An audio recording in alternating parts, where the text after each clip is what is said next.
우리가 주 영양소, 3대 영양소라는 것이 탄수화물, 단백질, 지방이야. 자, 얘네들 크게 두 가지라고 생각하면 돼. 우리 몸을 구성하는 물질이 되고, 그 다음에 에너지원이 된다. 알지? 그래서 물질을 구성하고 에너지원이 되기 때문에 이 3대 영양소, 주 영양소를 구성하는 탄수화물, 단백질, 지방을 다르게 표현해서 생명체를 구성하는 주된 물질, 그리고 에너지원이 되기 때문에 얘를 유기물이라고 그래. 유기물.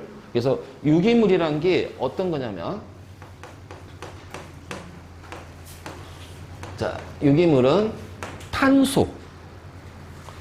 자, 탄소를 주된 원소로 이루어진 물질이야.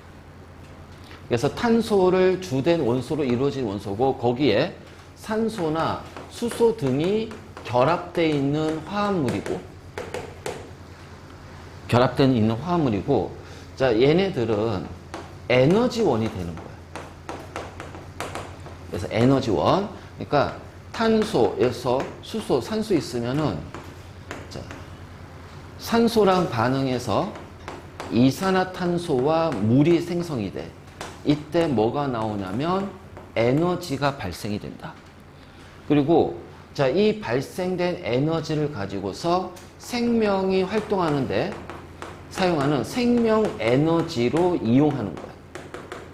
생명 에너지로. 바로 이제 이러한 것을 우리가 유기물이라고 그래. 그래서 이렇게 산소하고 반응하는 것이, 자, 요 반응이 생물 안에서, 생물체 내에서 일어나면은 이거를 우리는 세포호흡이라고 해. 그렇지? 자, 이 반응이 생물체 밖에서 일어나면, 자, 이것을 그냥 단순하게 얘기하면은 연소라고 한다. 연소. 그러니까 태워서 에너지가 발생하는 물질은 다 유기물이 되는 거야. 태워서 에너지가 발생하고, 그리고 중요한 거는 탄소가 주된 원소이기 때문에 반드시 뭐가 나와야 된다? CO2가 나와야 된다.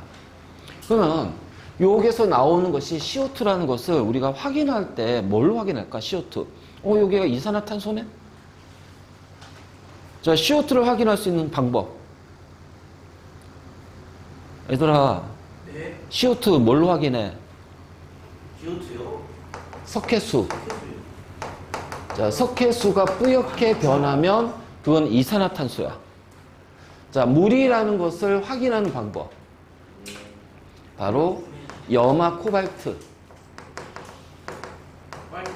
염화 코발트라든가 황산구리를 갖다 대면 염화 코발트는 빨갛게 변하고 황산구리는 파란색으로 바뀐단 말이야.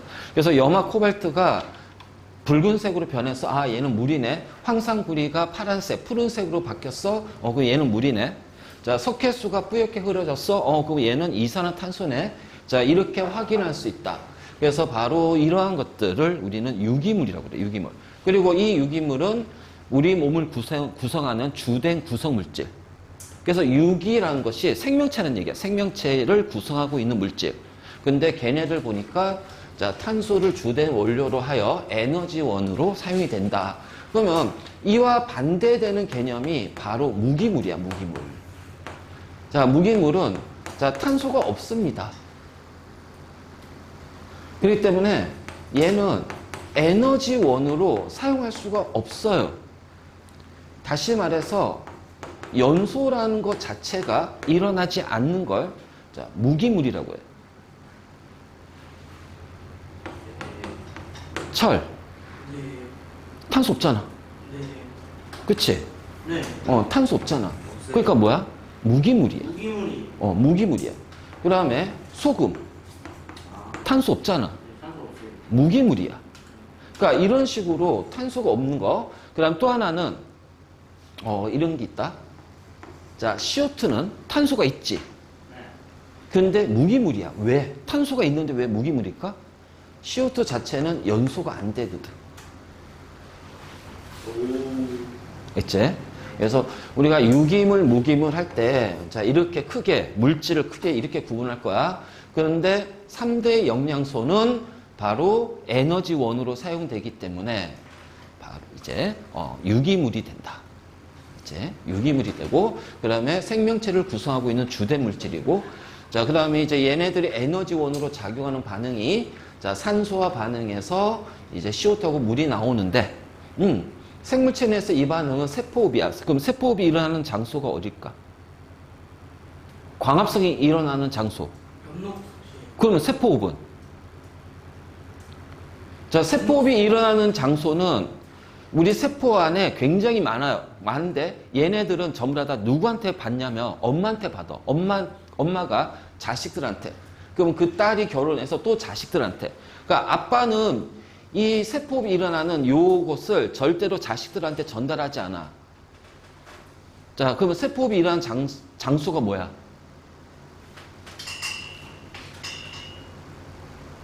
미로 시작해. 아로 끝나. 네. 미로 시작하고 아로 끝나. 미, 땡, 땡, 땡. 미소. 아. 미땡. 미, 땡. 뭐 깔리나. 뭐야? 땡, 땡, 땡. 아. 땡땡땡 아닌가? 어. 알잖아. 뭘. 네가 아는 게 중요한 거지. 씨. 아 그냥 알면 좋잖아요. 아 미토콘 맞아. 미토콘드리아. 그래서 이 미토콘드리아는 모든 세포에는 다 들어가 있다. 동물이든 식물이든. 엽록체는 식물에만 들어가 있고. 알겠지? 그래서 유기물, 무기물 이렇게 나눠진다는 거. 그래서 이런 기본적인 개념을 잘 기억해 놓고 있단 말이야. 알겠지? 그래서 탄수화물은 자, 주된 에너지원. 그래서 우리가 섭취하는 거의 90% 이상은 에너지로 사용이 되고, 일부는 동물 같은 경우는 이제 간에서 글리코젠 또는 얘가 근육으로 가서 근육에서 글리코젠이라는 다당류의 형태로 저장이 되고, 그리고도 또 뭐 남았어 그러면은 지방으로, 피하 지방으로 전환이 되고, 자, 식물은 녹말 같은 에너지 저장 물질, 양분 저장 물질로 바뀌거나, 자, 식물의 세포벽을 구성하는 셀룰로스, 자, 이런 형태로 전환이 되면서 자, 식물을 구성하는 물질이 되기도 하고, 그 다음에 단백질은 자, 얘도 에너지원이지만은 에너지원보다는 우리 몸을 주로 구성하는 물질이야. 그래서 CHO 그리고 N이 있다. 그러니까 얘를 세포하게 되면은 CO2하고 물이 나오는데, 자, 요 질소 때문에 뭐가 같이 나오냐면 암모니아도 같이 나온다. 암모니아도 같이 나와. 암모니아 기체가 같이 나온다. 그럼 이 암모니아는 굉장히 독성이 강하거든. 그래서 독성이 강한 것이 우리 몸에 혈액을 통해서 운반되고 있다 보면 안 되잖아. 그래서 얘는 어디로 가냐면 간에 가서 간에서 어떤 형태로 바뀐다? 요소라는 형태로 바뀐다. 그래서 이 요소가 오줌의 형태로 우리 몸 밖으로 빠져나온다. 그래서 이런 암모니아가 간에서 요소 형태로 바뀌면서 오줌으로 빠져나오는 것을 우리는 얘를 뭐냐면은 배설계라고 그래. 배설계. 자, 이런 것들이.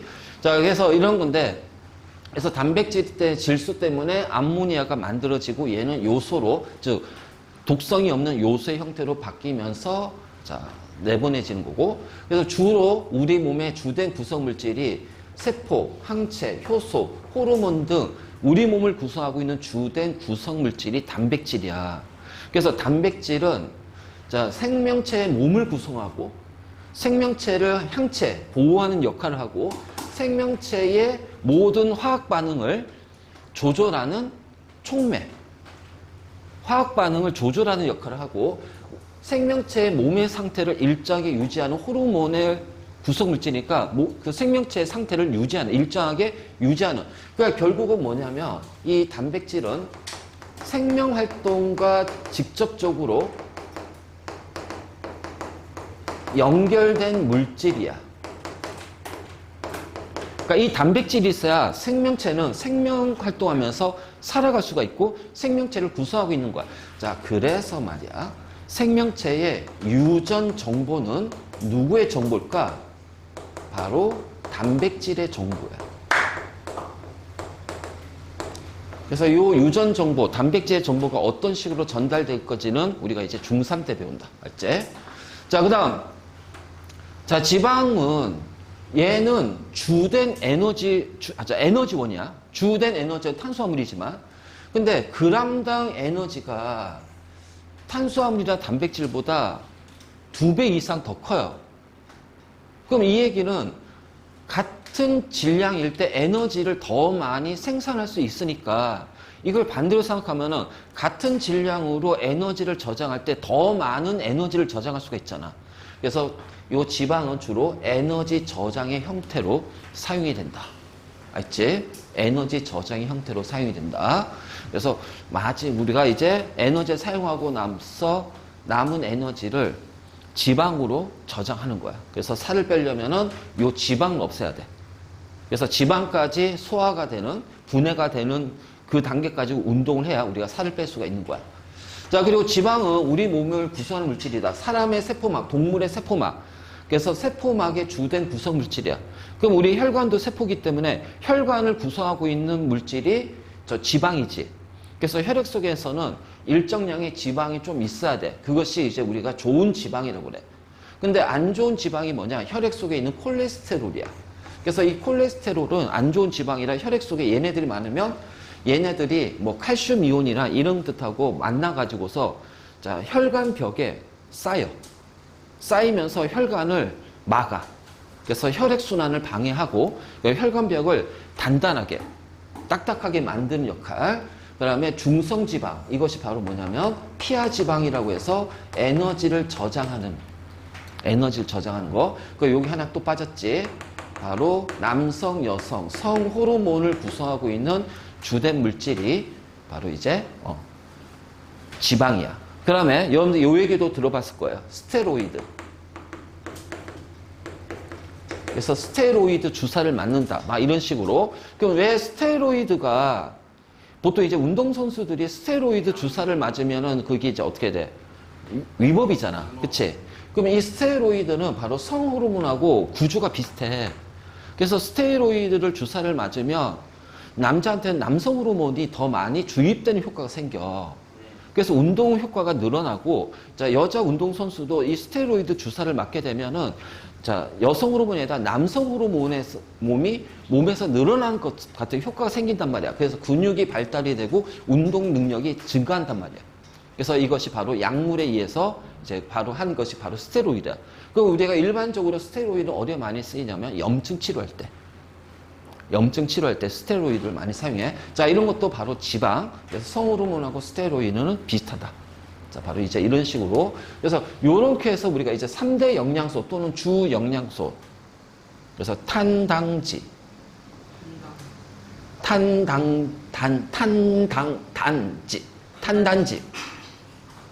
뭐예요? 탄단지. 탄수화물, 단백질, 지방. 자, 얘들 있는데 맞으면 어떡해요? 자, 오늘 와이스가 등판하니까 와이스에 154kg 찍고. 아니면 스위퍼? 자, 스위퍼. 데드볼 아니에요? 데드볼? 자, 맞았는데. 그래서 요게고, 자, 지금부터 이제 우리는 부영양소 들어갈 겁니다. 부영양소. 자, 여기에는 이렇게 돼 있지만 실질적으로 우리가 여기서 나오는 적을 내용들은 조금 더 많아. 자, 부영양소의 특징은 에너지원이 아니다. 자, 부영양소는 에너지원이 아니다. 자, 그러니까 우리 몸에서 많은 양이 필요 없겠지. 그렇죠. 그래서 많은 양이 필요 없으니까 소량의 양으로 우리 몸의 기능을 조절하는, 그래서 소량으로, 자, 생명활동. 자, 일단 소량이야. 대량 아니야. 대량은 탄단지야. 그래서 주가 붙은 거야. 주. 됐지? 자, 소량으로 생명활동을 조절하며, 자, 생명활동을 조절한 것을 다르게 표현하면은 생명체의 생리작용을 조절한다. 자, 생리작용을 조절한다. 이렇게 표현이 되고, 자, 우리 몸의 구성 물질도 된다. 우리 몸이 전부 다 유기물로만 이루어진 건 아니잖아. 자, 뼈나 이런 것들은 무기물이거든. 유기물이 아니거든. 그치? 탄단지가 아니거든. 그래서 먼저 첫 번째, 무기염류. 자, 이게 뭐야? 무기물이야, 무기물. 무기물, 탄소가 아닌. 그래서 이 무기염류에는 자, 탄소가 없어. 그래서 이 무기물이고, 그래서 보통 이제 염류라고 표현하잖아. 염류. 자, 우리 그 뒤에 이제 이번 학기에 이제 바다에 대해서 배울 거야. 그럼 바다 안에는 소금이라든 이러한 것들이 녹아 있잖아.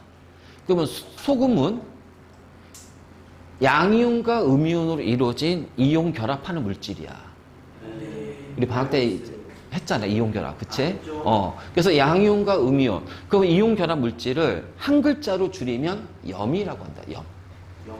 그래서 무기물이고 그 중에서 양이온과 음이온으로 이루어진 것이 무기염류야. 그래서 양이온은 주로 금속의 양이온, 그 다음에 이제 비금속의 음이온. 그래서 이렇게 되면서 뼈나 이 혈액 등을 구성하며, 자, 이것이 바로 뭐냐면은 칼슘입니다. 칼슘. 그래서 칼슘은 뼈나, 자, 우리 치아, 자, 혈액을 구성하면서 우리 몸의 기능을 조절하는 거고, 그 다음에, 자, 뼈에는 또 뭐가 있냐면, 인 있지, 인. 이걸 뭐라고 해? 인이라고 해, 인. 그래서 인은, 자, 우리 뼈를 구성하는 것도 되고, 그 다음에 중요한 거야, 이거. DNA, RNA, 이것이 바로 뭐야? 많이 들어봤잖아. DNA, RNA, 우리가 유전과 관련된 유전 물질. 자, 이 유전 물질의 구성 원소가 되는 거야. 그래서 DNA, RNA. 그다음 또 하나가 뭐냐면은 ATP라는 것이 있어. ATP가 뭐죠? 과학을 좋아하는 애들은 ATP를 들어봤을 텐데, ATP는 자, 우리가 생명 활동하려면 뭐가 필요하다고? 에너지. 그 에너지를 어디서 얻는다? 탄단지. 탄단지에 썼잖아. 그때 요 ATP라는 화학 물질이 가지는 에너지. 그래서 화학 에너지가 되는 것이 바로 ATP야. 요때 요 P가 바로 인산, 인이란 뜻이야. 그래서 인도 우리 몸에서 굉장히 중요한 거예요. 알겠지? 그 다음에 나트륨, 칼륨. 자, 이거는 자, 어떤 거냐면은 우리 몸의 체액과 세포의 농도 조절을 하는 물질이다. 잡아. 우리가 배웠잖아. 세포들이 모여서 뭘 이뤄? 조직. 그 조직이 모여서 기관. 조직계는 식물이고 우리라고 그랬잖아. 너 식물이야? 저요? 아니죠. 동물이죠. 식물이면 장작 패서 태우기라도 하지. 네? 당연한 거 아니에요? 당연한 거라고? 당연한 게 아니라 당연하다고? 잔인하다. 그래서 체액하고 세포의 농도 조절인데, 봐봐. 요렇게 세포가 있잖아. 그러면 이 세포들이 모여서 조직을 이룬단 말이야. 그러면 세포 안에는 우리 몸의 70%가 물이잖아. 그러니까 세포 안과 세포 사이는 전부 다 물로 구성이 돼 있어. 그래서 세포 안에 있는 그 물을 세포액이라고 그래. 세포액. 그래서 세포액은 KCl로 이루어져 있어. 그래서 칼륨 이온하고 염화 이온으로 이루어져 있고, 자, 세포와 세포 사이. 자, 세포와 세포 사이를 이루고 있는 물을 조직액 또는 체액이라고 해. 그래서 조직액, 체액은 소금물로 이루어져 있다. 자, 식염수 있지? 생리적 식염수. 그게 바로 조직액. 우리 몸의 조직액의 농도와 같은 거야. 그래서 0.8%의 소금물이 체액이야. 그리고 그것이 생리적 식염수야. 바로 이런 식으로 이제 세포, 우리 몸의 농도를 조절하는 역할도 하고, 그다음 이제 나중에 이제 그 자극의 중3 때 1학기 때 배우겠지만, 자극을 받아서 자, 뇌로 명령을 주고 뇌에서 명령을 해서 다시 운동을 할 거 아니야. 우리가 보고 공이 날라와 보고, 자, 그러면 어떻게 돼? 피해야겠네? 그러면 그 공이라는 자극을 눈에서 시각으로 바꿔서 뇌로 전달한단 말이야. 그럼 뇌에서는 우리 목에 있는 근육한테 명령을 내려. 피해라. 자, 그럼 이게 이제 자극에 대한 반응이거든. 그러면은, 자, 이렇게 외부에서 오는 자극을 뇌로 전달하고 뇌에서 다시 우리의 목 근육으로 명령을 내리잖아. 이게 전달되는 경로가 바로 신경이야, 신경계. 그랬을 때 바로 요 신경계에서 자극의 전달에 관여하는 물질이 바로 나트륨과 칼륨이다.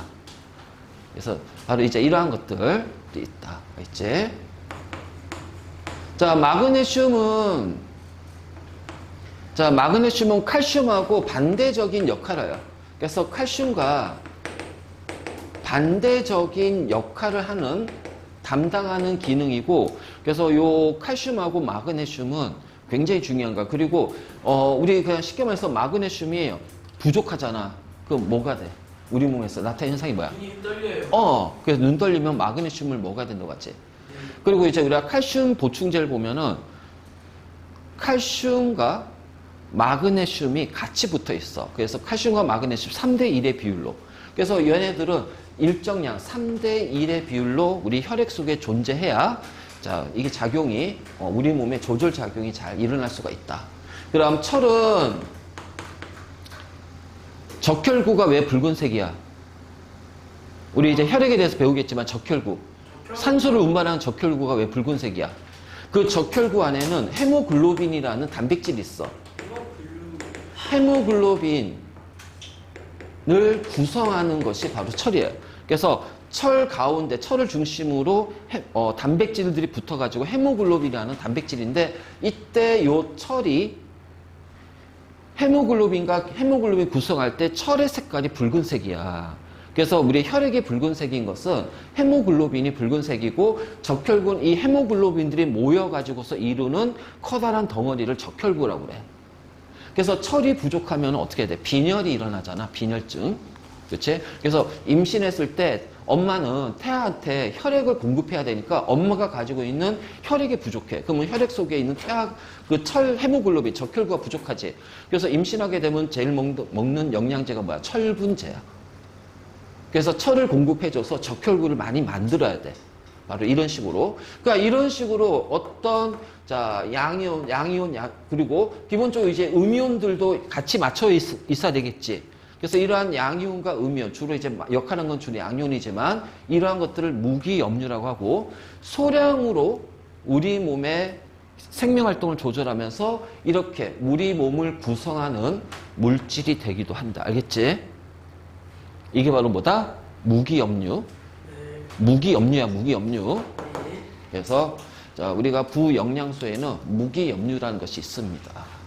얘는 유기물이 아니기 때문에 무기라는 표현이 들어왔지, 무기물이라는 얘기야. 무기물이라는 얘기야. 다음에 다 썼어? 다 썼어요.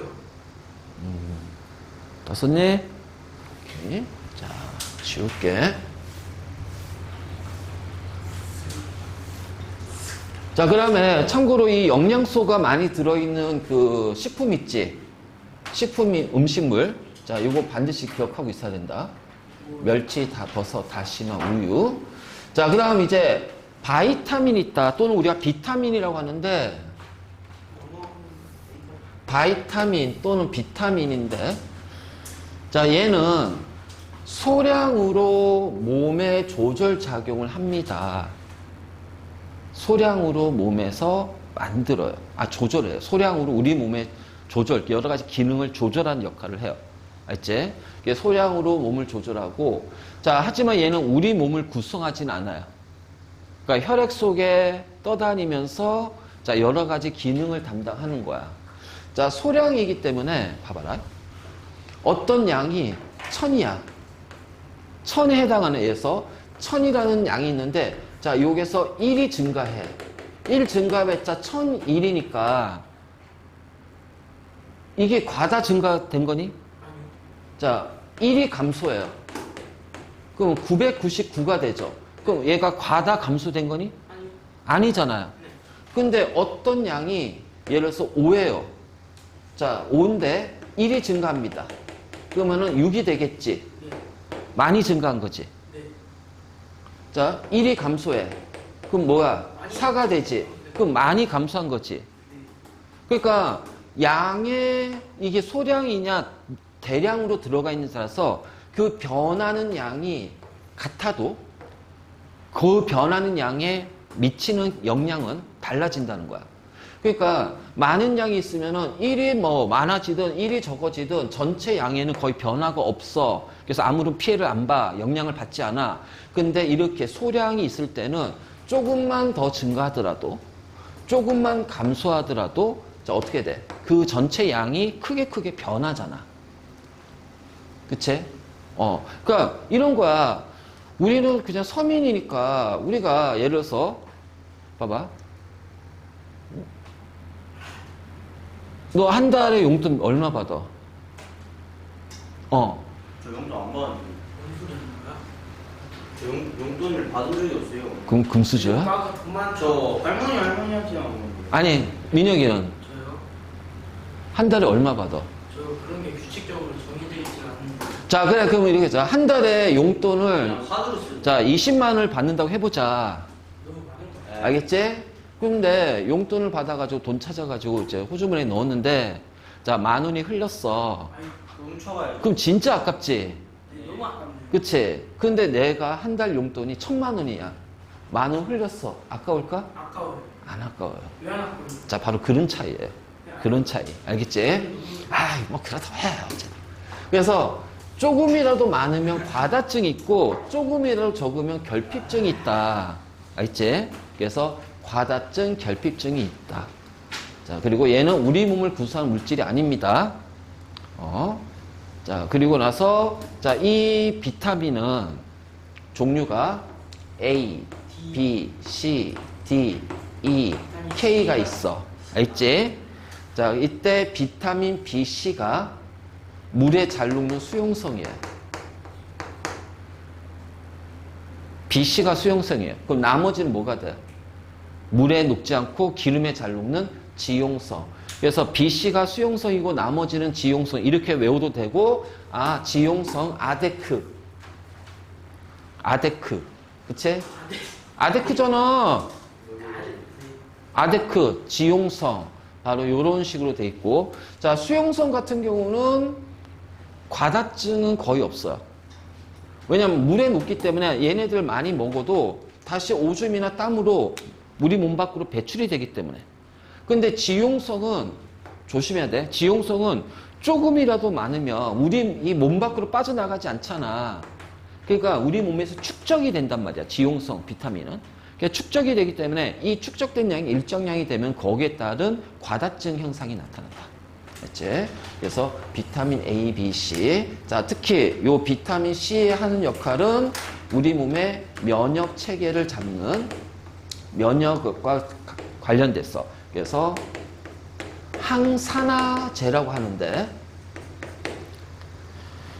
자, 보통 산소하고 결합하면 어떻게 돼요? 분해가 됩니다. 연소가 되죠. 아, 세포도 산소하고 반응해서 유기물이 포도당이 분해되는 거잖아. 그치? 그러니까 이 산소하고 결합한다는 얘기는 이게 분해가 되면서 자, 분해가 된다는 얘기야. 그럼 우리가 정상적인 세포라든가 자, 세포 안에 산소가 막 들어왔는데 산소가 과량으로 들어와가지고 얘네들이 미토콘드리아에서 이용될 뿐만 아니라 다른 뭐 DNA, 세포 핵으로 가서 DNA나 이런 데 가면 산소 결합하면 어떻게 돼요? 거기가 손상을 입어요. 그래서 손상을 입기 때문에 자, 산소하고 결합하는 것을 방해하는 알지? 그러니까 우리 정상적인 세포가 산소와 결합하는 걸 방해하는. 그래서 G가 대신 비타민 C가 대신 산소하고 결합한단 말이야. 이거를 우리가 항산화제라고 그래. 이 비타민 C가 바로 여기에 해당하는 거고. 자, 비타민 B는 자, 우리 그 미토콘드리아 같이 우리 에너지를 만드는 이러한 것과 자, 우리 몸의 세포들의 여러 가지 활동을 도와주는. 그래서 피로했을 때 에너지 드링크 하식스라든가 몬스터 이런 거 먹지 말고 비타민 C를 먹는 것이 훨씬 더 낫다라는 거야. 알지?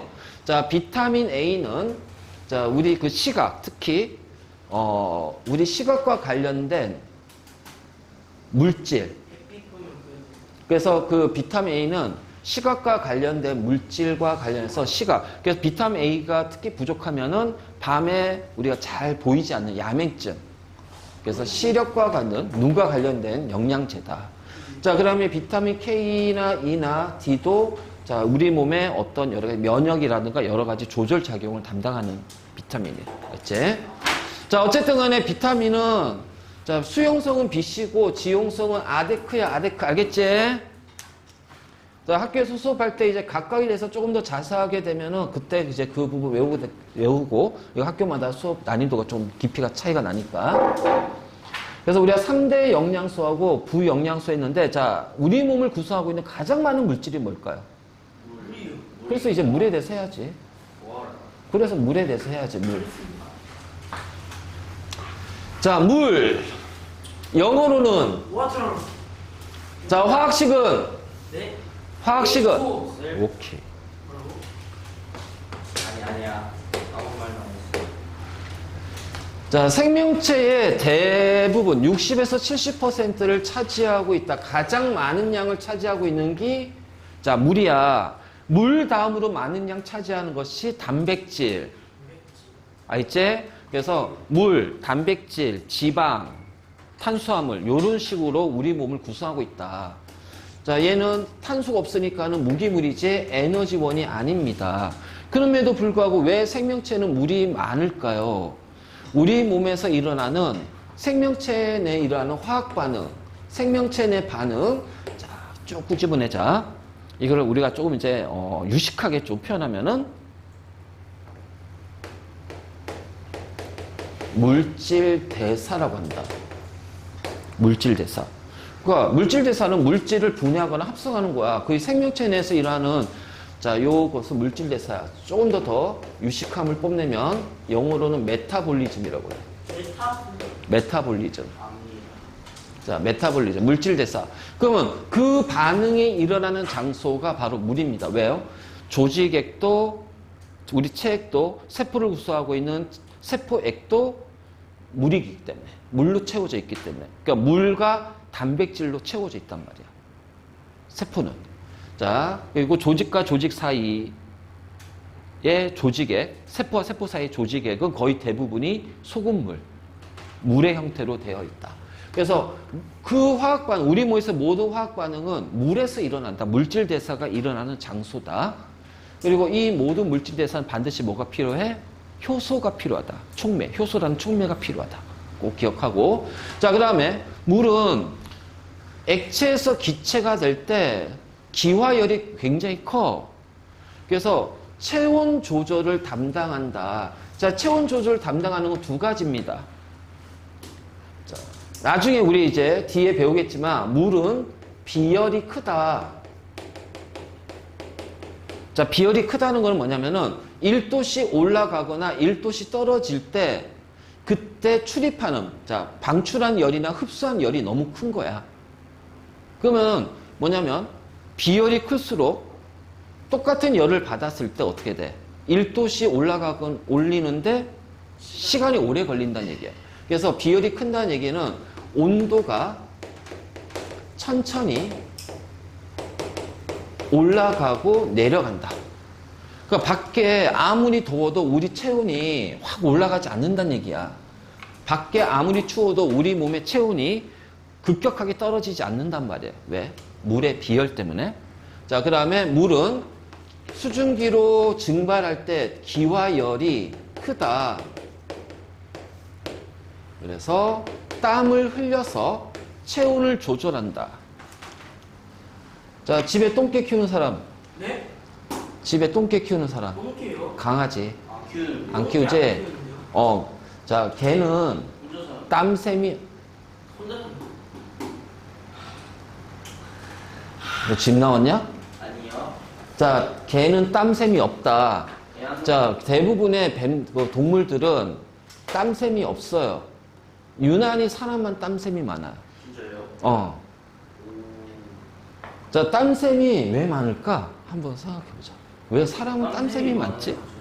땀샘이 많은 건 알고 있는데 땀샘이 왜 많을까? 원리는 모르겠어. 멀리. 원리가, 자, 땀샘이 많다는 얘기는 땀을 많이 흘린다는 얘기야. 땀을 흘려야 되는 상황이 많다. 자, 근데 우리가 사자나 호랑이처럼 막 근육이 많고 힘이 센 것도 아니고 빠른 것도 아니잖아. 네. 근데 왜 우리 인류가, 우리 사람이 왜 이 살아남고 진화하면서 지금 지구의 평균 인구수가 80억이라는 엄청나게, 그치? 이런 식으로 인류가 사람이 번성이 됐을까? 초창기에는 옛날에 지금부터 한 6, 700만 년 전에는 우리 조상들은 진짜로 막 그치? 되게 왜소하고 힘도 약하고 했는데도 불구하고 살아남았고 오히려 더 번성이 됐잖아. 자, 그 이유가 뭘까? 첫 번째, 사람은 이족보행을 한다. 자, 사족보행이 빨라. 근데 사족보행이 이족보행하고 사족보행. 자, 손이 발달됐다는 얘기야.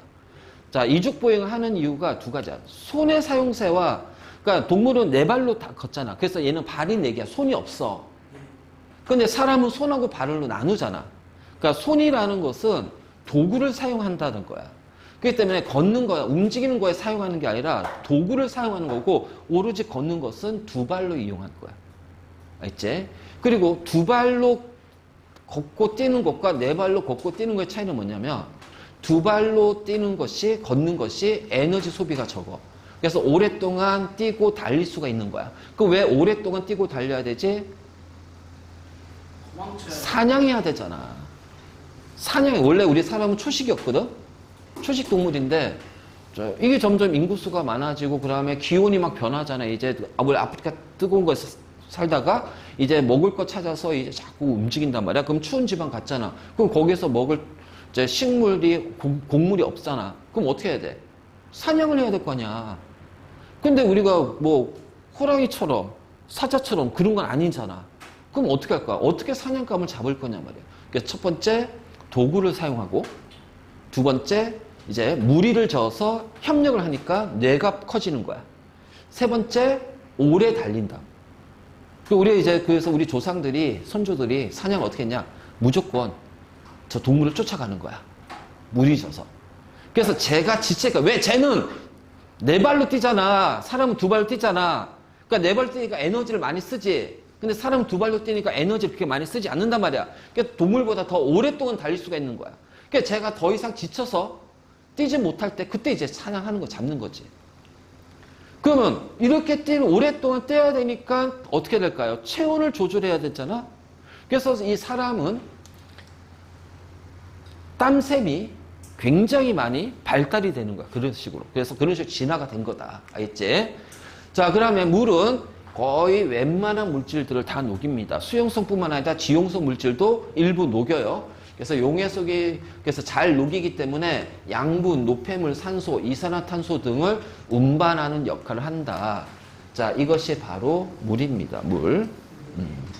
그래서 우리가 영양소라는 것이 3대 영양소하고 또 주영양소, 부영양소 이렇게 얘기했다. 그래서 3대 영양소, 탄단지 잘 기억하고 각각의 특징들 잘 구분하고, 부영양소, 무기염류, 바이타민, 그리고 물. 알겠지? 그래서 물은 영양소는 아니지만 그래도 우리 몸을 구성하고 있는 대부분의 물질이고, 자, 가장 중요한 체온을 조절하는, 그치? 그리고 자, 여러 가지 물질을 운반할 때, 수송할 때 물에 녹여서, 그러니까 저게 대부분 뭐야? 혈액이란 말이야, 혈액. 바로 이런 식으로. 그래서 물은 굉장히 중요한 역할을 하는 거야. 그렇기 때문에 이것 때문에 우리 사람 같은 경우도 몸에서 물이 10% 정도가 줄어들면은 죽을 수 있어요. 심한 경우 죽을 수 있어요. 왜냐하면 이러한 여러 가지 이러한 기능들이 못하니까 생명활동이 현저하게 떨어지는 거야. 그래서 결국 사망할 수도 있단 말이야. 그치? 바로 이런 거. 자, 그 다음 이제 이거 영양소 검출.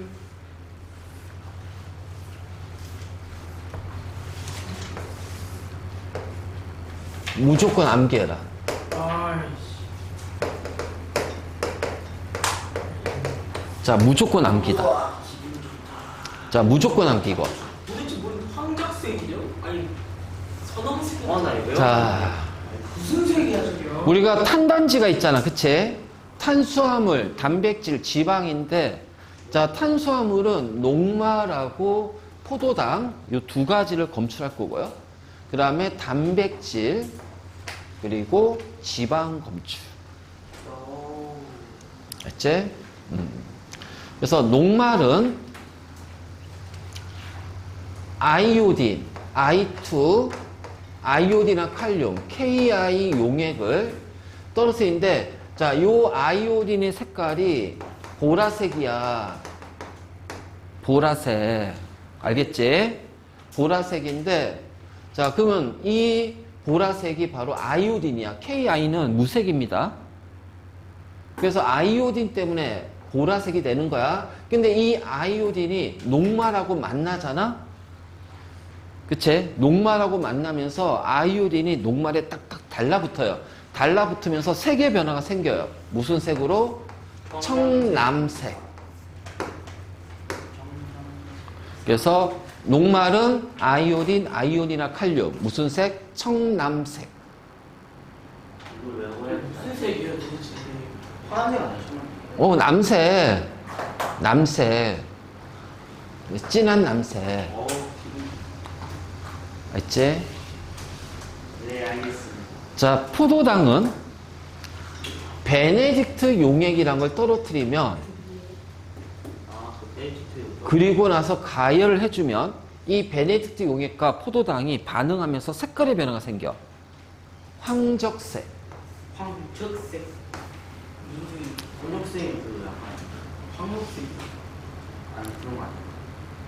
그러니까는 저기니가 빨간. 저 색계에서 약간 붉은기가 돈다고 생각하면 돼. 여기서 붉은 색이요. 여기서 약간 붉은기가 든다고 생각하면 돼. 그러면 그게 바로 황적색이야. 감이 안 돼. 어? 감이 안 와요. 그냥 왜요? 알겠습니다. 자, 그럼 단백질은 수산화 나트륨하고 황산구리 용액을 섞어서 단백질에다가 집어넣죠. 그러면은 보라색이 나온다. 알지? 그래서 수산화 나트륨 황산구리면 아 단백질 보라색이구나. 이 색깔을 다 외워줘야 돼. 그 다음에 지방은 수단쓰리 용액을 떨어뜨리면 붉은색, 선홍색, 왜 피색. 쓰리가 붙어있는 어? 왜 쓰리가 붙어있는 거예요? 그러게 말이다. 요 안에 있는 어떤 이온이 삼가 플러스라는 얘기예요. 아, 그래서 수단쓰리 용액이. 그래서 지방은 수단쓰리, 네, 맞아. 포도당은 베네딕트, 단백질은 수산화나트륨 황산구리, 아이오딘, 지방은 황산색, 지방은 소농색이. 수황. 그래서 녹말은 아이오딘, 아이온이나 칼륨, 청. 청남. 그렇죠? 상당히 황정색이. 아청배. 그래서 굳이 외운다면 아청배. 좀 재밌게 외울 수 노가청, 노란청. 녹말은 아이오딘, 아이온이나 칼륨, 청남색, 노가초. 포배황. 포도당은 베네딕트 용액하고 만나면 황적색. 맞지? 아하. 자, 단수황보. 단수황. 단백질은 수산화 나트륨 황산구리 만나면 보라색. 보라색. 지주.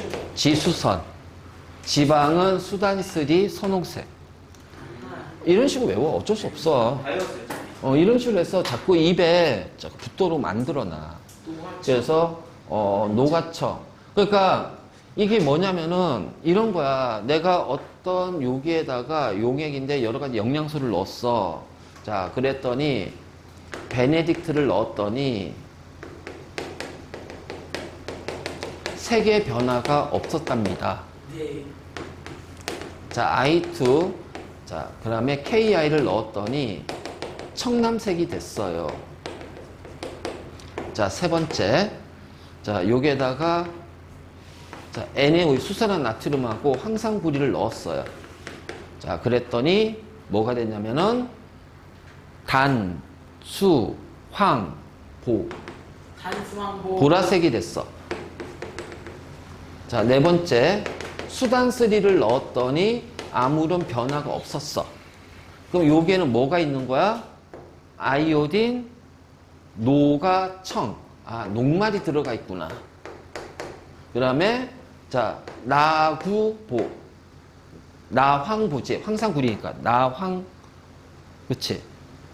자, 아니면은, 수산화 나트륨이니까. 수황보, 단수황보. 그래, 단수황보구나. 보라색. 그러면은 얘는, 단백질이구나. 이렇게. 그래서 여기는 녹말과 단백질이 있구나. 단이 자, 봐봐. 이번에는 어떤 거냐면은, 자, 이런 식으로 할 수 있고, 자, 이번 요렇게도 나올 수 있어. 자, 녹말이야. 자, 여기에다가 I2하고 KI를 넣었어. 그럼 얘는 무슨 색으로 바뀔까? 청남색이 되겠지. 네. 근데 내가 여기에다가 침을 물에 타서 침 희석액을 넣었단 말이에요.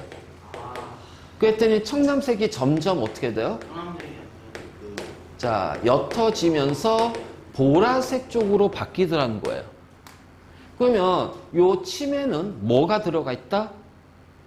단백질 녹말이 아니 없어지는 거잖아. 없어져요. 녹말 때문에 청남색이 되는데 이 청남색이 점점 옅어지면서 보라색으로 가잖아. 그러면 여기는 녹말이 없어진다는 얘기야.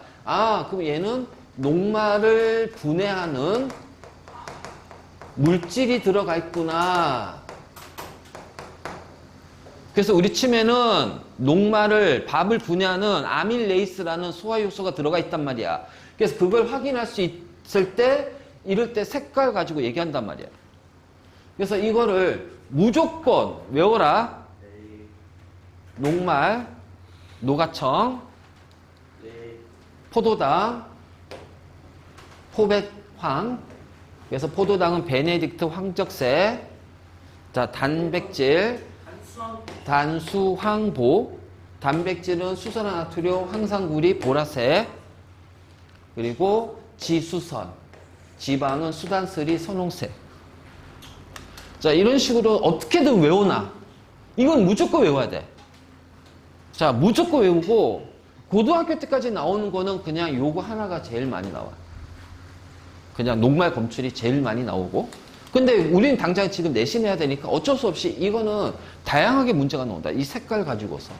어떤 영양소가 있고 없고, 자, 얘가 어떤 식으로 변했고, 소화가 됐니 안 됐니, 막 이런 것들을 색깔 변화 가지고서 구분하기 때문에. 자, 이거 반드시 외워야 돼.